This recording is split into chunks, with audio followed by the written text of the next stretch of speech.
আজকে রবিবার সকাল এখন 11:30। দেখো আমরা এখানে বেরাচ্ছি, অনুপম অফিস থেকে চলে এসেছে। সো চলো রেডি হওয়া যাক। দেখো এখানে এসে একটা দিন রেস্ট নিয়েছে, ও নিয়ে এখানে বাইক নিয়ে বেরোচ্ছি আমরা সকালবেলা। অ্যাকচুয়ালি শনিবার আর কোনো ব্লগ করা হয়নি, তো তারপরে উঠে দেখো এখানে আমরা ডাব খেতে গেলাম, মাঝখানে আবার নামাজটা থেকে ব্রেকফাস্টও করলাম, পুরি আর আলুর তরকারি।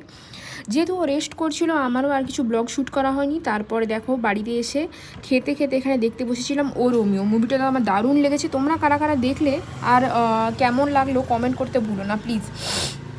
এখন বাজে রাত 9:30, ডিনার হয়ে গিয়েছে। এখানে দেখো আমি ওই কথাটাই বলছিলাম, আমি জানি তোমরা অনেকেই ব্লগ দেখছো না ফেসবুকে আর ইনস্টাগ্রামে, বিকজ আজকে ইন্ডিয়া পাকিস্তানের ম্যাচ চলছে আর সাথে রয়েছে মহাশিবরাত্রি। সবাইকে মহাশিবরাত্রির শুভেচ্ছা।